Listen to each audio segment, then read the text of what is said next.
The process is really simple. It's just that the awareness is in the so-called collective consciousness as strong as it would benefit to be. But it's coming. We are awakening. It's just that it's not some sort of like fantasy. It's not some sort of, remembering who we really are in a fifth dimensional context of the supra nature of consciousness. Nah, this is the only place that we can really reconnect to all of that is within. I can't cultivate anything in you or even for you. I can cultivate a garden outside, but I can't restore your sovereignty. It's impossible. My sovereignty has restored me as the sovereign self-presence in me. So it's an individual journey.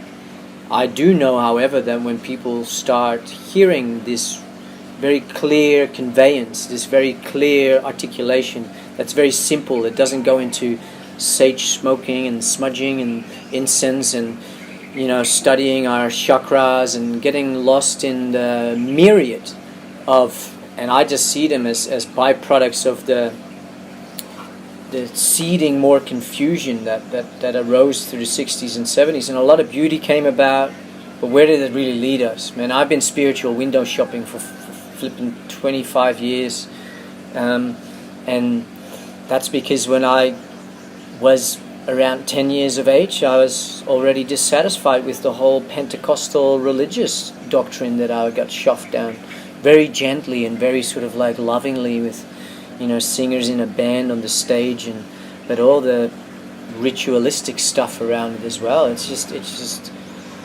externalizing authority, and I feel that when these messages of light and love, simplicity of navigating naturally together as humans in resonance in a symbiotic orientation, that's gonna reawaken more people to do the work within, being really real with what's actually really going on in the thoughts and making use of those. And the only reassurance that I'd like to give anybody that enters into this is that if they're going to navigate around my cells, that it's really safe, and that container of safety, that field of feeling-based relating has to be named to be safe. And that with that, it allows for it to be a more easeful and graceful process. But as I said, without the will, the parasite just sits in the swing seat of life, and he will use every time trauma gets triggered from within the body to go and blame the third party, to go and get upset, to go and go Would that be talk of victim mentality? Yeah, it's victim mentality, dominance, it's rejection, it's anything that has an emotional charge that doesn't feel nice. Well, that's just performing a function. So even when the parasitic influence is using trauma as a springboard to further trauma, it's still just performing a syntropic function if you're willing to question the function of the judgment. And that's all there's to it. You are your own healer, your own leader. You are your own sovereign guide back home, back to love, back to truth of self, of life. And I feel that through the trinity of the school of syntropy, the school of self-love, and the school of sovereignty, that anyone has to enroll themselves within themselves. This trinity has been, in my own experience, my return home, my return to not being preoccupied with what other people think of me. So I'm free. Not having fear, because I'm not preoccupied with what other people think of me. So I'm free. And sovereignty for me is not this fantasy masculine, whoa, I'm sovereign. It's deep, pure connection to love. Love that has a capacity to pierce all the false light in a raw and confronting manner, because there's no fear, there's no preoccupation whether you're going to go, can you handle all this love? No, love is your pain. And so when I relate with humans and I get really in a simple and humble but really real way, really direct by asking real and relevant questions because I understand the roadmap on the internal landscape, it's pure love coming through. And when that container is known to be safe, when there's a few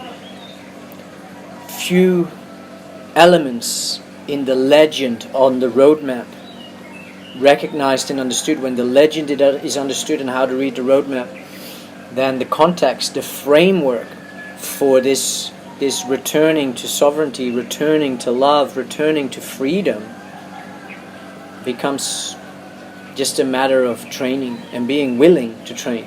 So that'll be the first question that we ask. Are you willing to actually enroll yourself in the school of self-love? Because if you want to become sovereign, you got to go back to love, because it will purge out all your pain.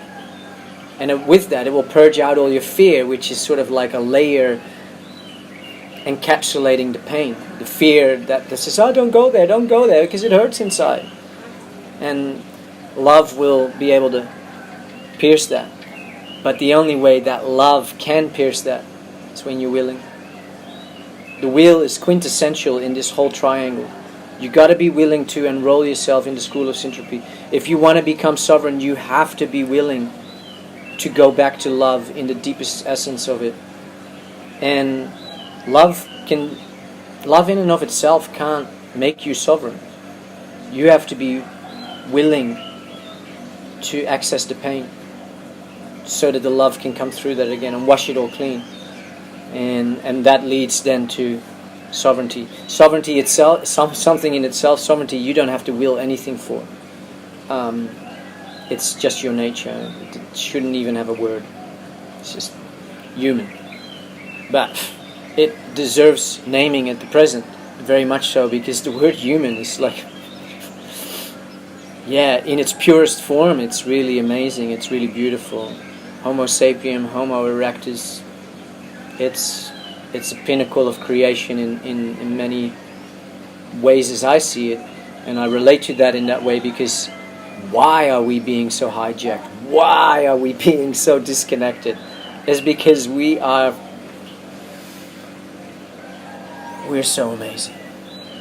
And we've been so brought down. And that's just in the process of life, bringing everything continuously into a syntropic flow.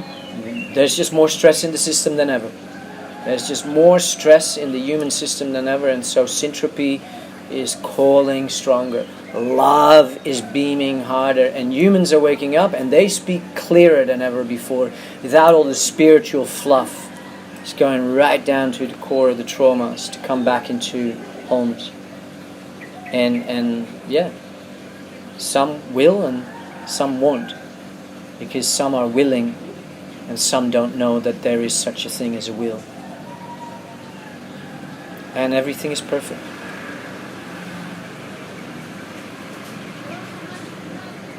I am really here for myself because I comprehend human nature. I speak to the collective human heart. I speak to the deeper, interconnected web, the weaving, the weave itself within all of humanity, predominantly of the Western cult. Like, I don't need to speak to the ancient indigenous wisdom keepers. They've been trying to tell us all along, brothers, sisters, look at what you're doing.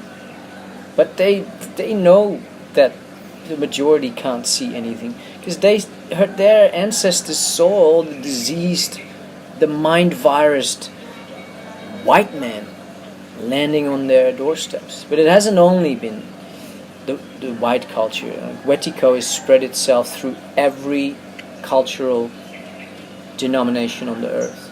And so it's just about how do we undo this. And this is what the Wananga of love is for. A beautiful womb-like space, a vessel of love to speak in that space from this, to address this, to shine light with love, with pure love, even using the word fuck in that, just to hit it home how serious it is where we are. Not because I feel that it's bad, but it's because there's such an induced sleep state. I know that humans don't want to be induced into sleep, because I know human nature is sovereignty, self-sovereignty. So I'm just here to speak to the collective human heart to reawaken that. And in a way that is, I feel, really addressing some of the core issues that are the holding grip over humanity's divinity. And so, yeah, here it is. Thank you, Sovereign. It's definitely brought up a lot of my stuff, so appreciate that. I really hope that it does for people that listen to this, because there's a safe space being created, being formulated. It's in its own process of expression. And yeah, I hope that if we end up sharing this from 10 to 10 to 10, it's just how life functions. And then I just trust in that process. I don't have to push anything. Life will carry this. And when it's when it's from love, within love, for love, well, it will do the work. Feels really nice. Thank you, brother.